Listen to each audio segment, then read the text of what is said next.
FMC Fast Chat takes you inside the news so you can be in the know in 30 minutes. Hosted by Fair Media Council CEO and Executive Director Jaci Clement, Fast Chat features notables in news, media, and business. This is Jaci Clement, CEO and Executive Director of the Fair Media Council. The following discussion took place as part of the Fair Media Council's annual event, the News Conference, Real and Powerful. Here's your chance to go inside the news, to learn how the news media covers gun violence in America and how communities are responding to the news. This discussion features Abene Clayton, lead reporter for The Guardian's Guns and Lies in America series, who also specializes in covering community-based gun violence. Claire Molloy, a student journalist at Indiana University, who has covered gun violence since high school and has experienced a lockdown situation. And Dr. Jose Prince, executive sponsor of the Northwell Center for Gun Violence Prevention. Moderating this session is noted Health and Human Services advocate Dr. Jeffrey Reynolds, who is president and CEO of the Family and Children's Association based on Long Island. Take a listen as Dr. Reynolds begins the session. Thank you to all the panelists for being here. I know this was somewhat short notice, at least for me, maybe not for you, but I'm really glad that you jumped on for what I think is a very, very important discussion. I'm going to give you each the opportunity to introduce yourselves and kind of set the stage a little bit. But I know at least Dr. Prince from the work in the space. My name is Jeff Reynolds. I'm the president and CEO of Family and Children's Association. We're an organization that's been around for 140 years. As you could tell from my youthful appearance, I haven't been here all of those years. But we run 45 different programs that cross the lifespan. We serve about 35,000 Long Islanders per year. Most germane to this conversation, we run a credible messenger program in the village of Hempstead that has successfully reduced gun violence in that village. It's a village that's plagued with multiple challenges. I'm really proud of that program, and it continues our tradition of hiring folks with lived experience to try new approaches to old, seemingly intractable problems. And so that's the hat that I wear as I come to you today. You guys are the experts, so I'm really excited that you're here and can talk about your different perspectives. Abene, would you please say hello and introduce yourself and talk a little bit about the work you've done in the space? Yeah, of course. Thank you for having me. My name is Abene Clayton, and I'm the lead reporter on The Guardian's Guns and Lies in America series, based in Los Angeles. Started covering gun violence in the Bay Area, where I'm from. And yeah, I've been covering it ever since, focusing primarily on families in underserved communities, usually, Black and brown PO folks who unfortunately bear the brunt of this issue and have been for, many decades. So that's me. Welcome. Thank you. Mary Claire. Hi, I'm Claire Molloy, and I'm a senior at Indiana University Bloomington. And when I was 18, I was a part of the Since Parkland Project by the Trace, writing nearly 50 obituaries for child and teen gun violence victims.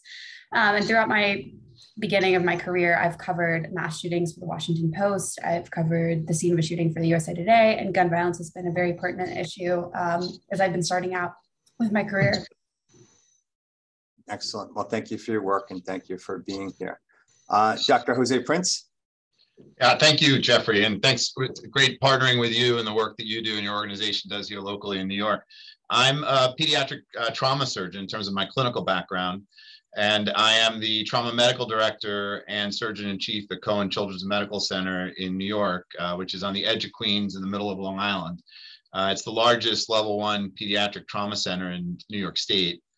And I also have the privilege of being the executive sponsor for the Northwell Gun Violence Prevention Center, led by Dr. Chethan Sathya, and really supported strongly by our CEO, Michael Dowling, to really try to change the narrative, the conversation, and get in front of the issue.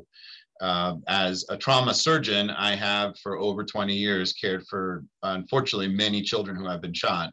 And so at some point, the opportunity here to engage with all of you through the media in this conversation and try to get, by then it's too late. Yeah, the problem has happened for that child. So what more can we do? And we really are trying to prevent firearm injuries and think about this from a public health perspective. So I really appreciate the opportunity to be here. And full disclosure, my brother is at the Wall Street Journal, Marcelo Prince. So I have a tremendous respect for journalists in my own life. Great, thanks for sharing that, and thanks for all the great work that that Northwell does on this issue. I'm going to start, if it's okay, in a little bit of an atypical place. Normally, when you ask panelists about personal experiences, you wait until they're warmed up a little bit, and we have more of a camaraderie. But Mary Claire, when you spoke, you know, one of the things that immediately came to mind is, you know, what's the personal impact of all of this? And I thought the same, Dr. Prince, as you talked about, not in these terms, but in putting kids back together. And, you know, this is one of those things that I think touches us all personally as well as professionally. And there are certain things that you carry around with you.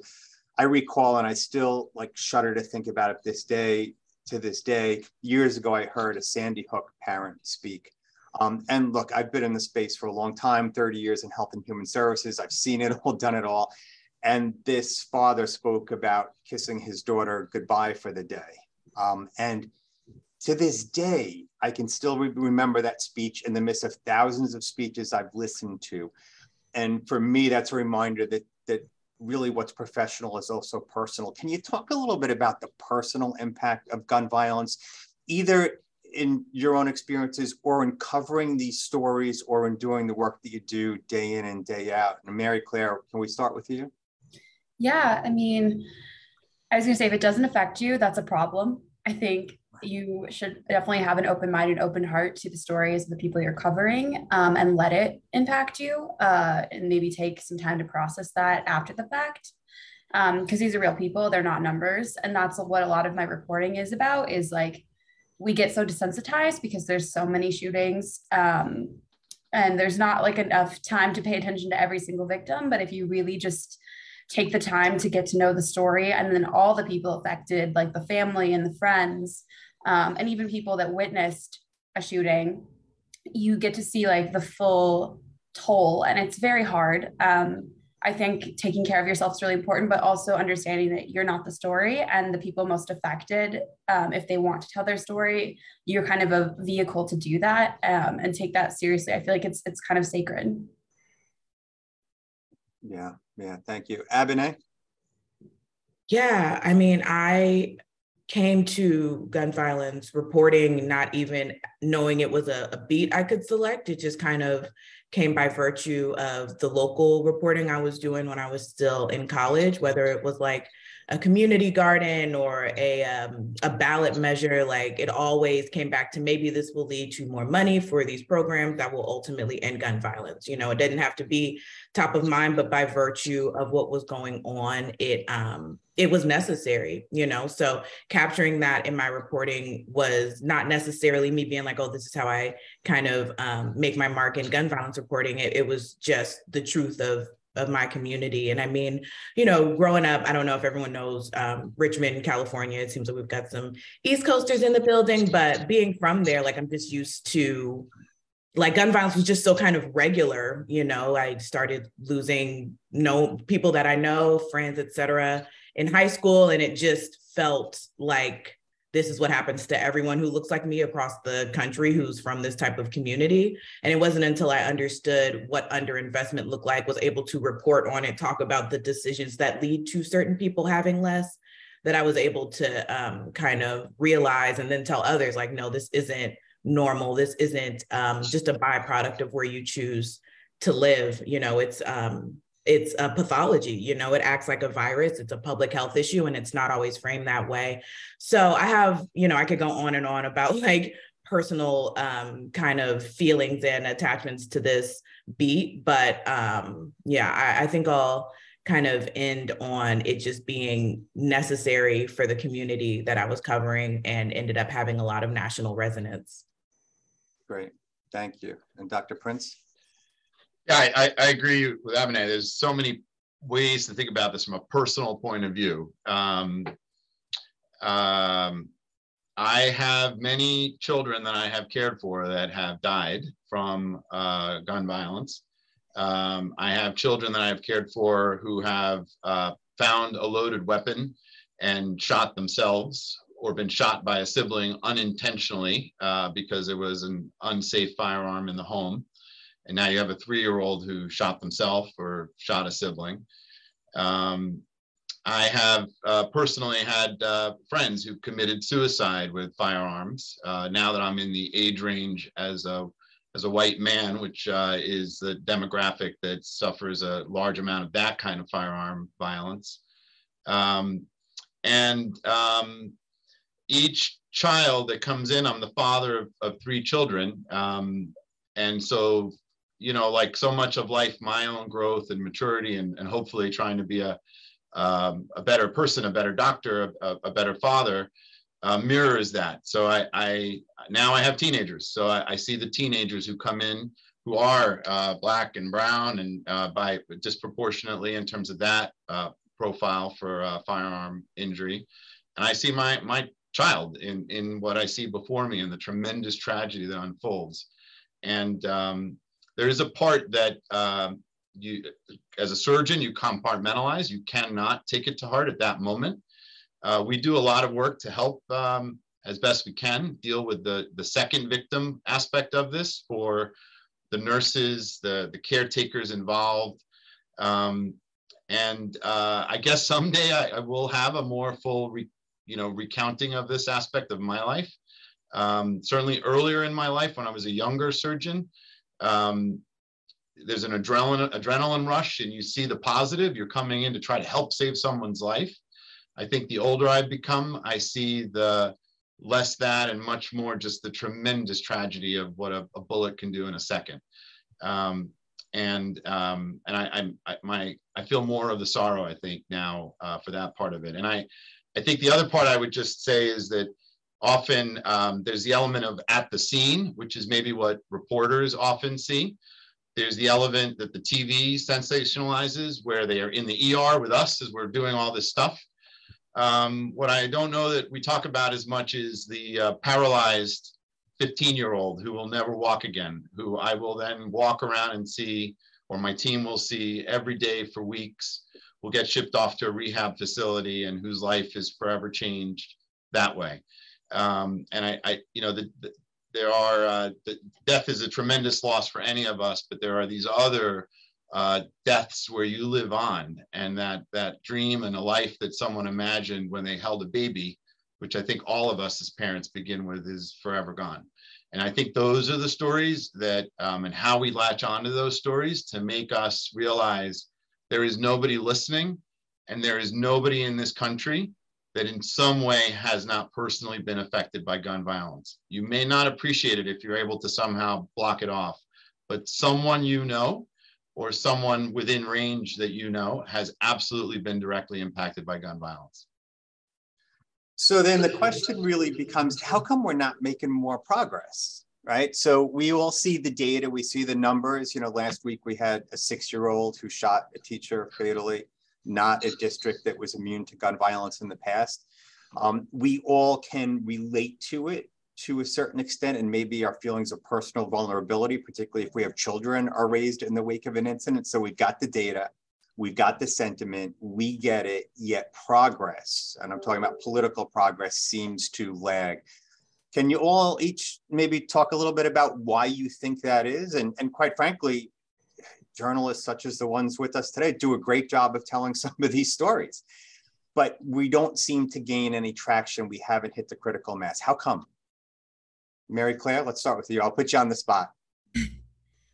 I would say a big part of it becomes the desensitization to some of these incidents. It's really hard to consume tragedy 24/7 and hard to make people care. I feel like that's my job, is to make people care about each individual life I write about. I also think that often when I was doing Since Parkland, people would ask me about the answers. I'm not a policymaker, I'm a reporter, but I do think it comes down to fundamentally people have different ideas about guns and what the problem is and how to solve the problem. And maybe the emphasis should be, can we come together and find a solution? Doing nothing doesn't work. is essentially what I've kind of settled on, is like everybody bring their ideas to the table and like let's actually move forward. We're kind of in a stalemate, and I think moving past that is like where policymakers and constituents need to go. Thank you. Abene?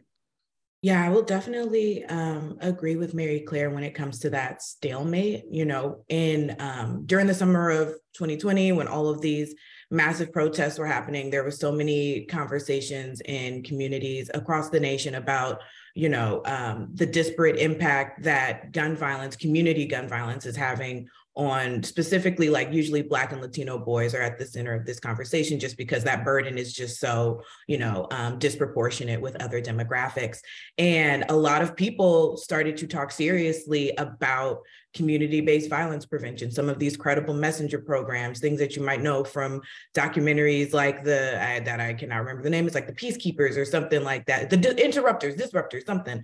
And they talk seriously about them. And I think that's been reflected in the fact that President Biden has also talked about these groups that are usually staffed by formerly incarcerated people, the super predators of the 90s who now come out and try to do good in their community. And the conversations were positive and were at a national scale that I had not seen before. But then when city council started coming into sessions, when we started to talk about where American Rescue Plan dollars were going to go, when people were asking, well, is this money for these programs going to come from police? You really started to see people's resolves, you know, and whether they were going to have the courage it took to say, yeah, it may come from something else, or to say, yes, we're going to give an amount of money that is almost similar to a police budget to this program that people say, oh, we haven't had enough studies done on it. Like a lot of to me, it comes off as excuses. I don't know what's in necessarily politicians and their hearts and stuff, but it comes off as a delay to do something to address an issue that people still see largely as criminal, if that makes any sense. You know, they don't necessarily want to, people don't always want to hear, like, it might take a cognitive behavioral therapy, you know, it might take gift cards to this person's family for groceries and not a police presence to address this. A lot of people still can't quite stomach that, because gun violence, when someone is shot, it's just such a horrific thing. It's really hard to think about giving services to the people who are most likely to participate in it, whether as a victim or a perpetrator. And that's really the core of what community-based violence prevention is. And it was supported, it sounds great, it's all about equity, but then in practice, it is just really hard for a lot of people to really get behind in terms of their, you know, state coffers and pocketbooks. And I see a lot of that hampering the expansion of these programs, them developing, and to, you know, you need money to actually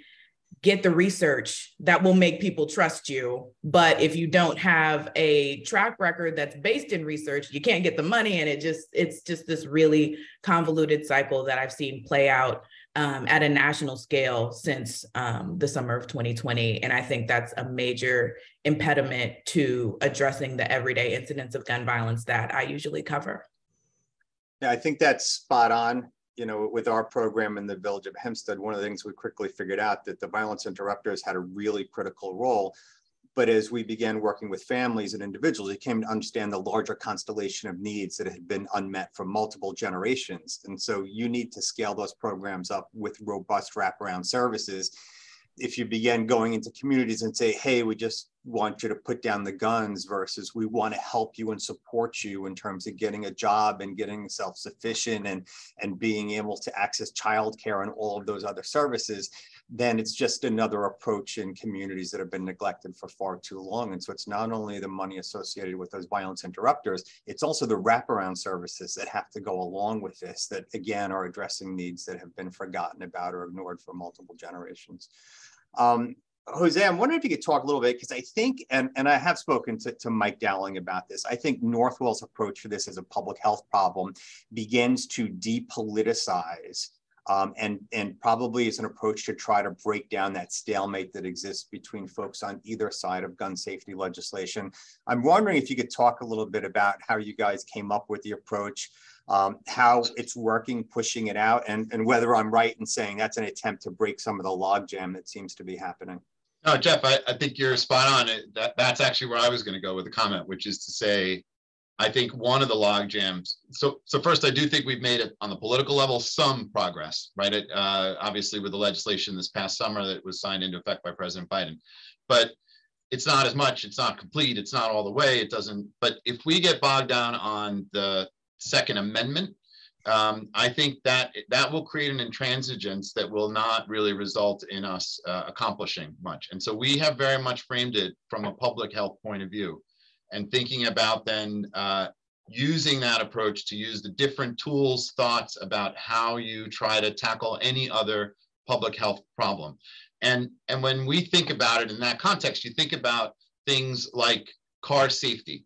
You know, after the Eisenhower highway system was built in the 1950s to defend us against the Soviet Union landing Red Dawn in the middle of Iowa, we created a new health problem for this country of high-speed motor vehicle collisions. And the number of deaths and fatalities in the 1950s and 60s skyrocketed from cars.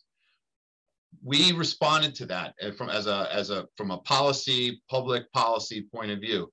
People had to give up a different view of what it meant to get a car, but you can't buy a car without a seatbelt in it now. It's just not possible. So when you think about public problems, public health problems, framing it that way, thinking about it over a long-term solution, smoking, another thing that we've come a long way that looks very different than when I grew up in terms of what it means. Problems that you think, what are the odds that you'll ever eliminate this from our society? There's too many guns out there. We can't do anything. There's more guns than humans in our country. So I think there's a few aspects to our program. One is trying to very much engage community organizations like your own and others that understand that the needs and the problem look different in each community, that there's not necessarily a one solution for this, and that we need to engage then in that aspect of it. I think talking about things like firearm safety, making it a parent-to-parent conversation. So Northwell put out an ad, which we made available to all health systems out there, and others are taking and using it, where we likened dropping off a child to a home with a tiger in the background, and trying to encourage families to have that direct conversation, consumer to consumer, around safety from a different perspective, and trying to frame it that way. You'd ask about peanuts, right? If you were worried that your kid had a peanut allergy. How do you change the conversation? It's not about the Second Amendment. It's about firearm safety. It's about people who are at risk of hurting themselves or hurting somebody else, identifying them, helping them. So Northwell is also engaged with significant efforts in multiple school districts on Long Island. My own is an example in Rockville Center with the work of Gina Marie Bounds and others to try to get mental health services closer to the point of care of need for kids in school who are stressed. So again, a very different phenomenon. School shootings, very different than suicide at home, very different than gang violence, interpersonal violence, domestic violence. Each of them trying to engage the different avenues. Faith-based organizations where they have a place in the different communities and in our different lives. I think I'm touching on a few different aspects, but trying to leverage media, trying to use organizations that already have been doing this work for a long time and joining into them. And as stewards of the community ourselves, because healthcare in and of itself is a different voice that has not necessarily been a part of this in the past. And so one of the things Michael Dowling's been very effective at doing is getting other CEOs from across the country to join in, because we're often the largest employer in a neighborhood. So trying to address other aspects. In New York State, we're the largest employer in the state. Leveraging that, it matters from an employee safety point of view. We've had our own employees shot in our environments. How do you protect people in our spaces? There's many different parts of this that need to be engaged as an organization, and then leveraging other aspects. So I just want to add, I think other groups are thinking about other ways. So when you think about credit card transactions and the conversation that was going on with how firearms are purchased or bullets are bought, I think there are a lot of things that don't have to purely depend on the government to accomplish them. So I think to the extent that healthcare thinks about our piece, how do we function? When you get corporate infrastructure to think about their roles and what they can do and good governance there. And then you have, yes, the government and policy parts that are important to enter into the conversation. The last piece I would say is, just like any public health problem, is research. we don't know the extent of our problem until we dive in and really understand it. And because there's been such a shortage of funding to understand gun injuries, firearm injury, gun violence, really just it's relied on a lot of disparate organizations to do the best they can, and the media to track what happens out there. Really the opportunity to have an organized research framework and then use that research to inform what we do.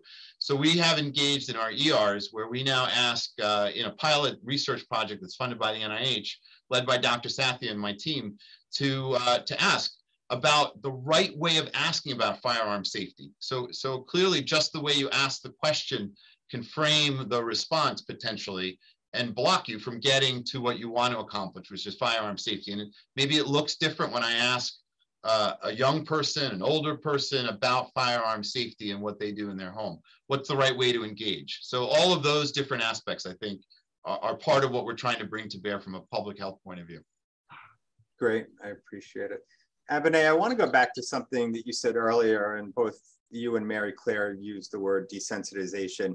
And I want to just delve into a little bit kind of the aspects of this in Black and brown communities where there's a perception that gun violence, well, in some cases it's true, where gun violence is actually pretty rampant and has become an acceptable reality. I'm wondering if you think, and I'm kind of setting you up here, right? I wonder if you think we respond differently to more white middle class shootings that involve kids versus the gun violence in Black and brown communities. We absolutely do. That is, I think, why I got the job at The Guardian, because I saw it playing out as I was training as a journalist, what I was seeing in the community in terms of people working to create youth development programs, usually a lot of moms who had lost loved ones to gun violence coming out of their own pockets to support other families who have now been impacted by gun violence so that their kids feel loved and they don't end up retaliating. I saw all of these things going on and they just weren't a part of like local crime coverage. You know what I mean? Like you'll seeing, a quick 30-minute story with some B-roll about a shooting is commonplace across the nation.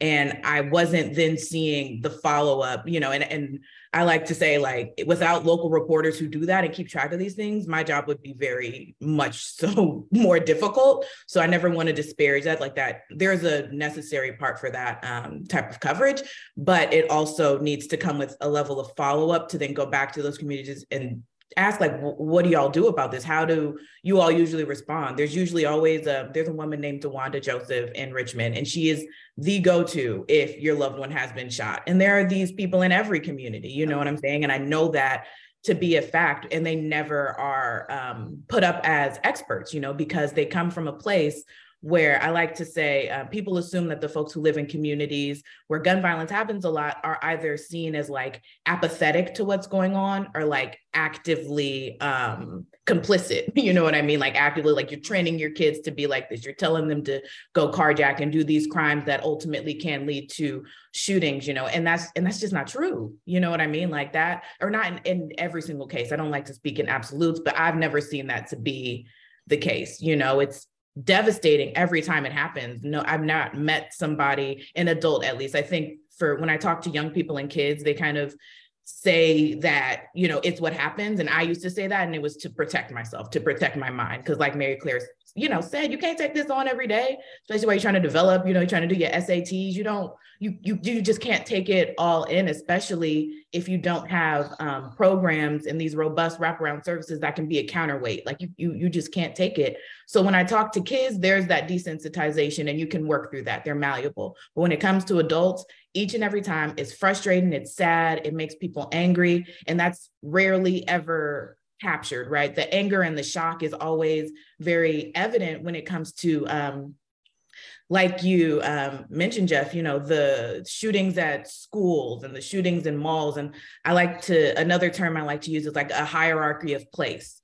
People can see themselves at the mall with a family on a Saturday. People can see themselves, at Tops grocery store in Buffalo, but they can't see themselves in East Oakland at 7 p.m. cooking dinner for their kids, you know, when a bullet flies through your window, which is something that has actually happened to people that I talk to. You know, they just can't see themselves there. I think people know it's sad, but I also think that for wider swaths of the nation that don't interact with people from like the hoods across America, as another term I just like to use, with affection, I'm from one of them.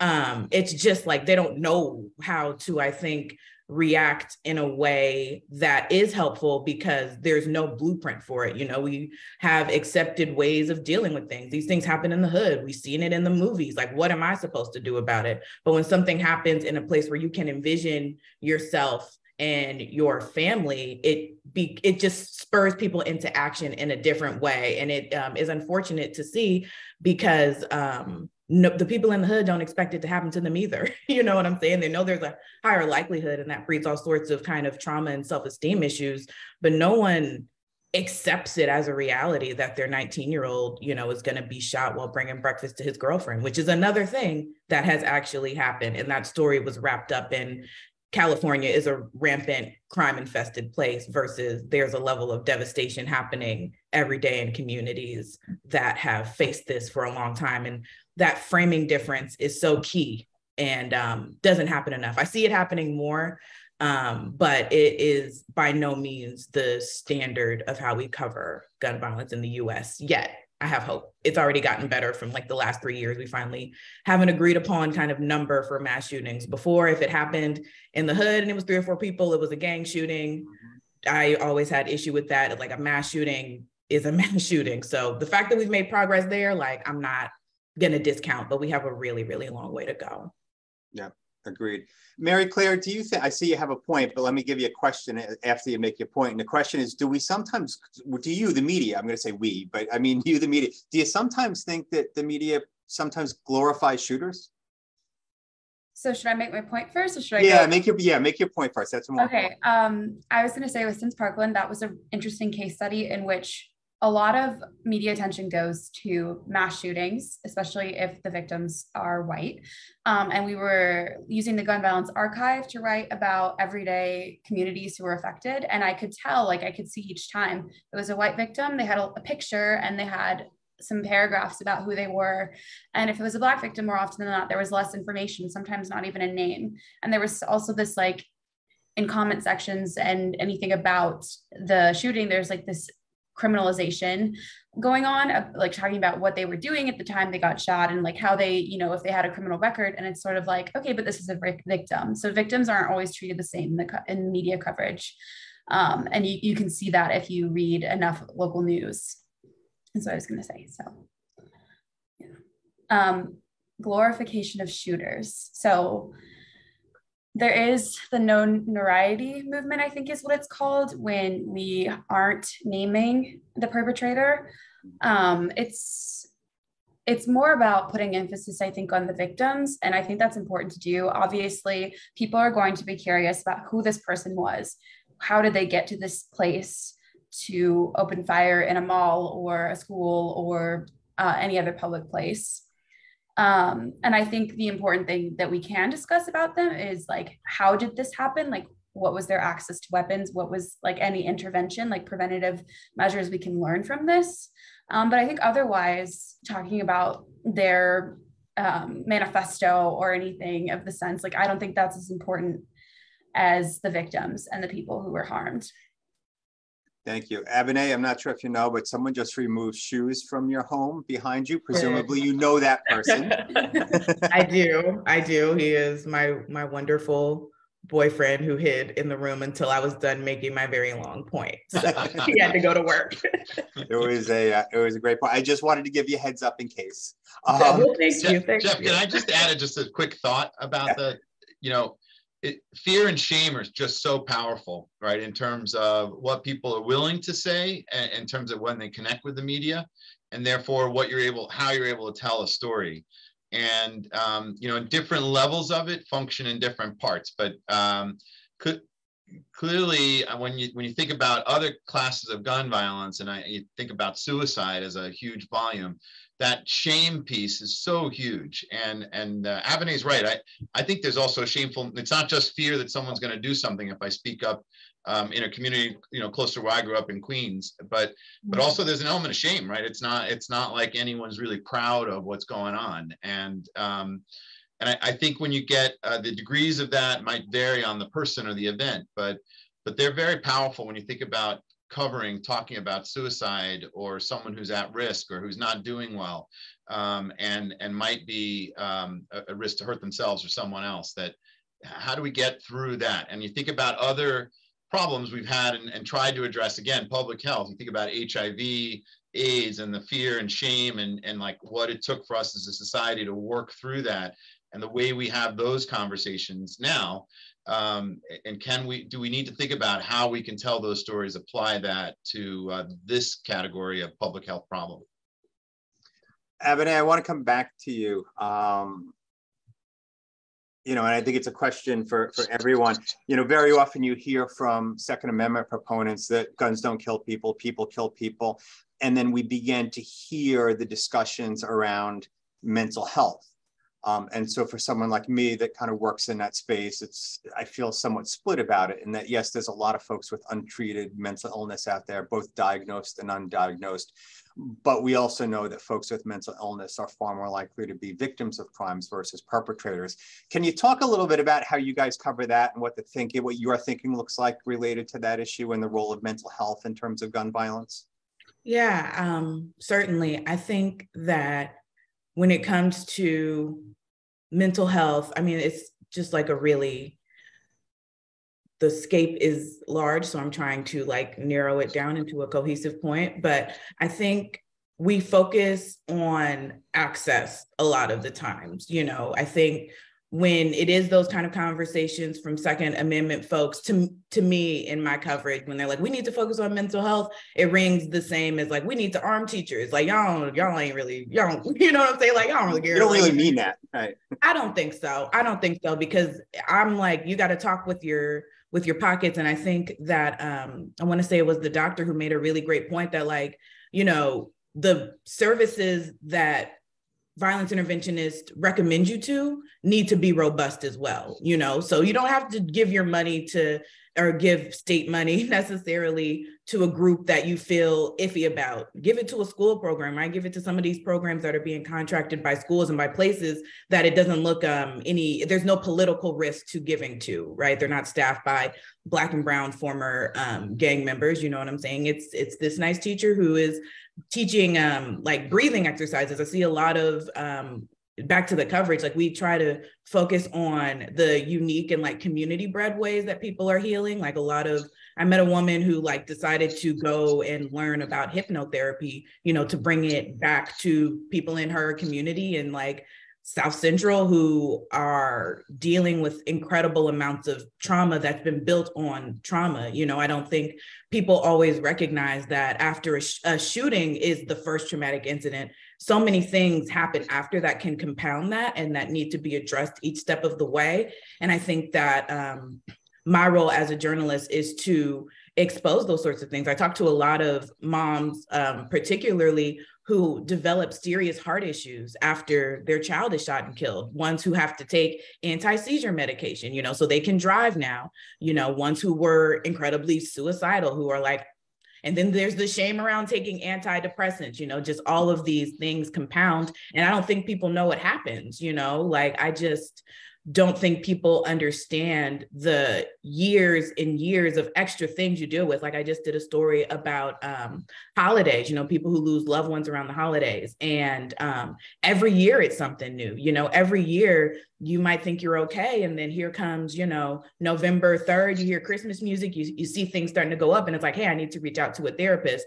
And people don't necessarily understand that happens. So I feel the conversation around mental health ends up being very narrowly focused on stopping or kind of intervening with would be the kind of lone wolf stereotype mass shooters. And when it comes to mental health for the people who are subject to the most community gun violence, it still is kind of narrowly focused on aftercare at a school, something happens in the community, you deploy some extra time for folks to go to counselors. And then it's kind of what else do? We have to kind of get back with the program. And I think that by covering the human stories of what people deal with in the months and years after a traumatic shooting incident, we can then help set an agenda on what needs to be funded, what needs to be offered by like a victim services provider in a city. You know, what sort of things should they be tapping? You know, what sort of kind of mechanisms or levers should they be pulling? What sort of questions should they be asking, knowing that years and months down the line, these issues will continue to harm people and can continue the cycle of violence if left, you know, unaddressed. Jose, did you want to build on that? I just wanted to add, I think it bears to reflect for the mental health piece, and that mental health, as far as mental disease of any kind, as far as we know, is universally the same across the world. And yet you don't see the gun violence impact from mental health in other countries that don't have firearms to the degree that we have available. And so I don't think, yes, we need to work on all the different aspects of, as Abene pointed out, about mental health for the person who's at risk to hurt themselves, for the people who are surviving these episodes in different ways. But I think it, you know, in the news and the media context, it requires a context, right? That we have to, when we have these conversations, to bring out individual points out of the blue without really taking a full approach to, yeah, mental health is important, but you know what? The rest of the world has that too, and they don't have these levels of gun violence. The #1 killer of children in Great Britain is not a gun. It's in the United States, and yet Great Britain has the same language as us mostly. We can't always understand them always, but has the same level of mental health illness or disease. So what is that, and how do we engage in that and not lose track of the two things that are going on in that when someone raises that point? Yeah, important point. Mary Claire, you have thoughts on the mental health component of this? Yeah, so I was thinking about how the media covers suicide. We often don't cover it unless somebody who dies by suicide also committed a crime, like killed someone else before taking their life. And so I understand why, because that's about preventing copycat acts and protecting privacy. I do think, however, that because we're not talking about it, people aren't as aware that so many people are dying by suicide with guns, and guns as a method is just so much more fatal. I'm not a doctor, but I've read some studies saying that you don't really get a chance after you pull that trigger. You don't have a moment in which somebody can save you or pump your stomach at the hospital. So I think journalists, that is an area where everyone's nervous to cause more harm. And somehow we're going to have to think about how we can cover these issues without perpetuating harm, but also acknowledging the fatality and like the problem with access to weapons for people who are suicidal. Thank you. That's important insight. So one of the frustrations I have, I do a lot around opioids, and I struggle a little bit with some of our local journalists about they always need to include a law enforcement source in the story. And I always say to them, you don't necessarily include law enforcement sources in your breast cancer stories. And this is a public health problem, and law enforcement, yes, is an important component in terms of drug-related behaviors, but doesn't need to be front and center every time. I'm wondering if how you guys feel about balanced journalism, and do you always need to include the Second Amendment proponent in the stories? I can start. Nothing in my, or very few things in my coverage honestly necessitate that. It feels like a completely, like the community violence prevention side seldom kind of for me at least, seldom interacts with the Second Amendment stuff unless, you know, someone is claiming that it's a, you know, one of these kind of law and order issues versus like a public health, you know, systemic racism issue, then sometimes I'll have to cover that. Some rarely do, but it just really doesn't come up. We know these guns a lot of the times that are used in these situations, especially in California, where it's really difficult to get one legally. We usually know it's an illegal gun. So the conversation becomes more important to talk about how are they getting here? What is gun trafficking look like in these sort of places? Like, it doesn't necessarily need a Second Amendment person to say like, well, violent criminals are getting these guns, so clearly gun laws don't work. Like, I can get that from like a press release or something. Like, there just hasn't been, for me, a lot of value added, because so many of these folks still see this as an issue that you throw police at, you know what I'm saying? Not necessarily something that can be addressed another way through like healthcare systems, through schools, through faith communities. Like that is just not really a part of that conversation for a lot of the folks that I meet. But I do think you mentioned, Jeffrey, just talking about including like police sources and stuff in your gun violence coverage and in these like local crime stories.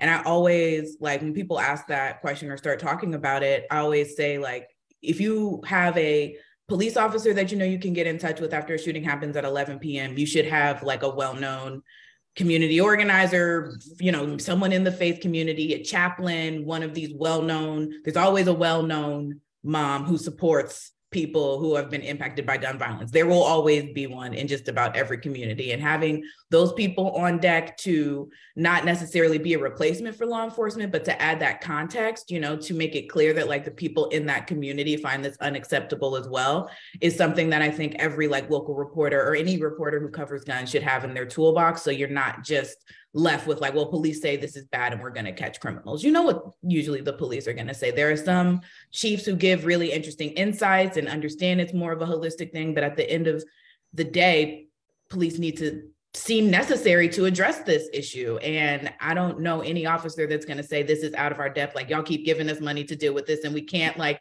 they're not going to say that, you know? So I feel like sometimes we put, as reporters, we put so much weight on what police say being the like official line and being the kind of objective truth of community gun violence. And there's just always more to be added. And it usually is going to come from somebody who doesn't work in law enforcement, isn't a city council member, that sort of thing.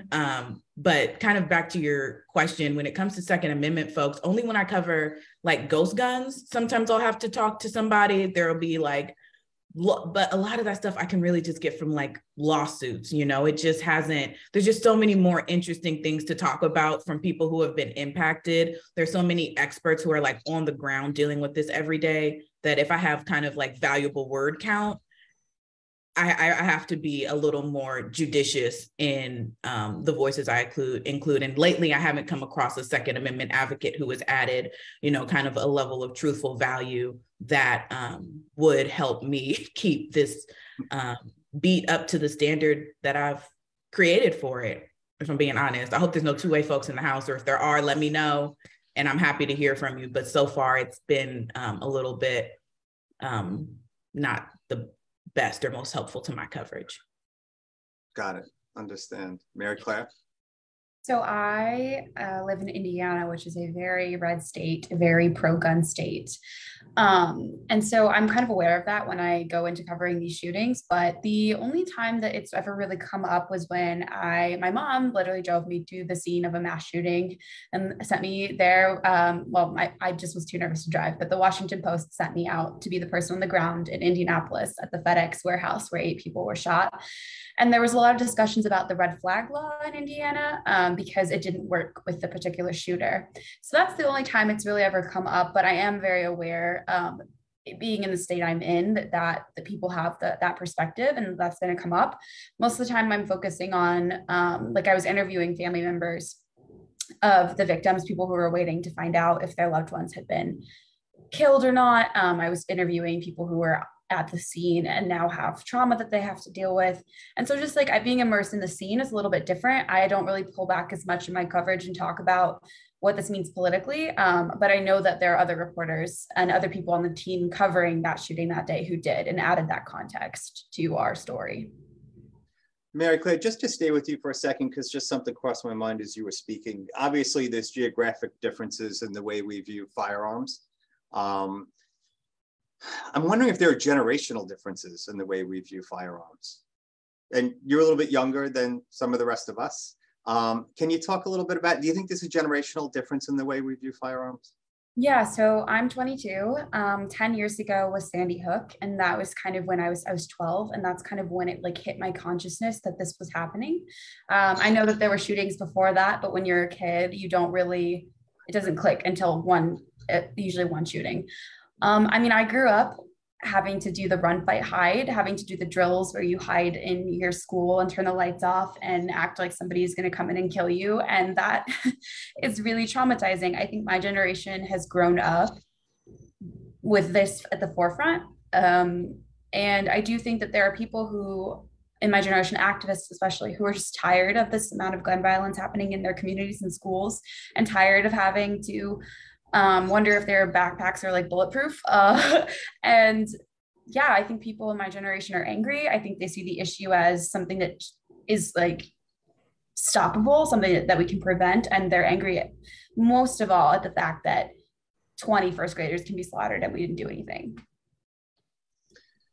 Jose, you know, and Mary Claire, just talking about this notion of kids growing up in an environment where you get used to these drills, it should send chills down all of our spines that that's the place that we're in, I think.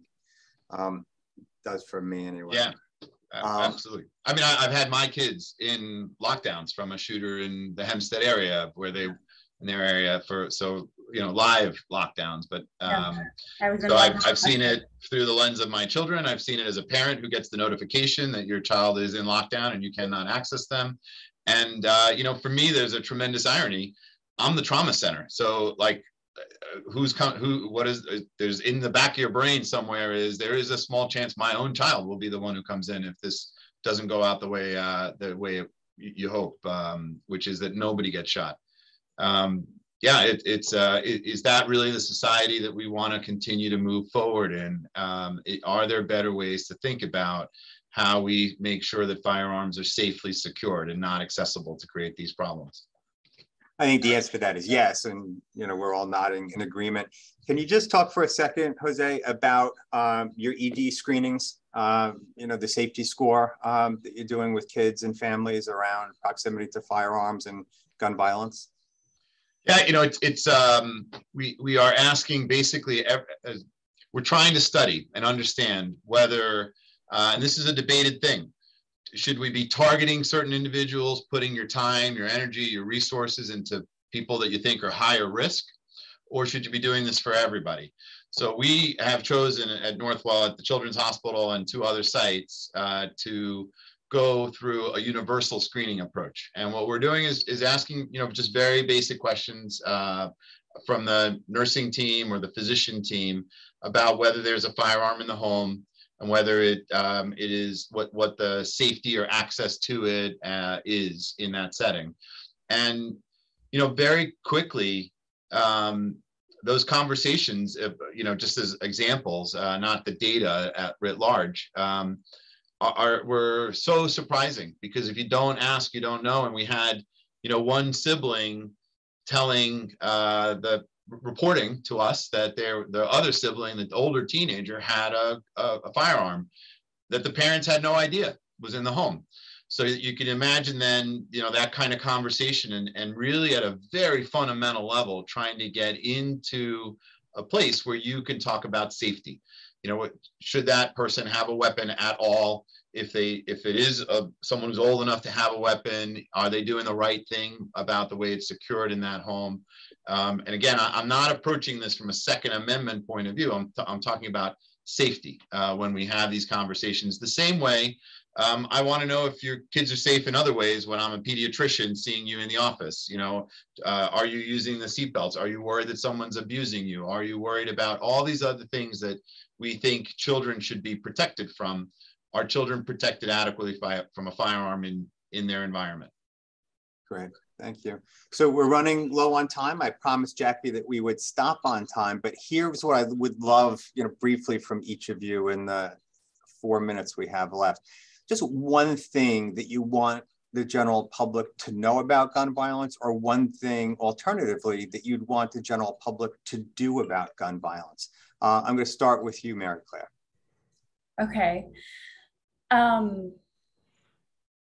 I would like them to know the names, see the faces of the people who die every day. I know that they're not going to be on the scene like some of the reporters are. I mean, I came home once with the blood of a shooting victim on my shoes. So that's a different experience. I know they're not going to have that likely, and I pray they don't, but I want people to really understand the value of just one life and understand the loss that we have. I looked at the gun violence archive just before I logged on, and that tracks gun violence deaths. We've already had over 1,000, and it's been 9 days in 2023.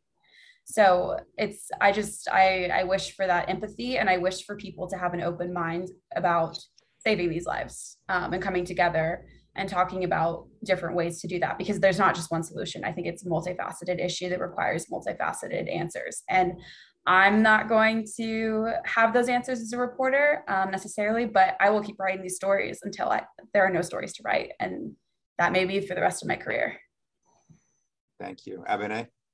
Yeah, I'm gonna piggyback off of Mary Claire and just, say that seeing faces that might be Black or Latino might be the same faces you see in scary crime footage of carjackings and people stealing out of CVS, to see the humanity and at minimum, think about the pain of the people that are left behind when you're thinking about the gun violence that I kind of cover, not kind of looking away and saying, well, that's how they decide to live over there, looking deeper to understand what things like redlining are, to understand what like medical racism is, environmental racism, just thinking about gun violence as a symptom of a larger problem versus individual decisions, like if you weren't wearing your pants like that, if your dad was in the home, if we don't go down that kind of, if we can stop ourselves from going down that kind of line of what comes off to me as like excuse making, then I think people will be more open to really, I always come back to money, to having money go towards holistic efforts to prevent violence and to respond to it. And if you don't see the people who are most likely to be killed as like fully human, then it's not going to happen. So I would hope that stories like mine and what Mary Claire puts out can encourage people to see that humanity and feel the desire to do something, even when it's not a high profile mass shooting. Great, thank you, Abene. And Dr. Prince, you got the last word. Thanks, Jeff. I'll go with the public health approach, although I completely appreciate the message. I would say the 5 L's. If you have a firearm or access, is it locked? Do you know if it's loaded? Are you feeling low? Does a little child have access to it? And are you a learned user? Do you know what you're doing with a firearm? And I think that if I think from very simply, briefly, things that I would want out there in the community for people to think about a firearm that way. Thank you. You guys have been great. Mary Claire Molloy, Abene Clayton, Dr. Jose Prince, you guys have all brought something really rich and incredible to this conversation. So I thank you for that. I also thank you for your work. These are important stories that need to be told. It's vital work. It's one of the most pressing problems that we have in our community and communities across the United States.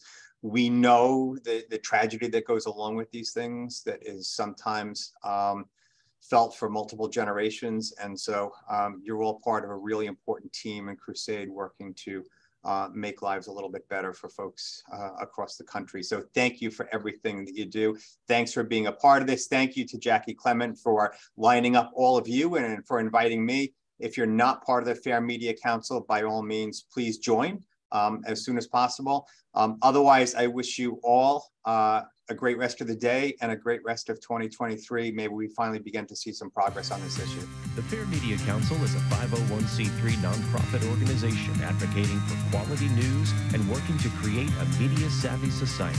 For more information about the Fair Media Council and upcoming Fast Chat shows, check out fairmediacouncil.org.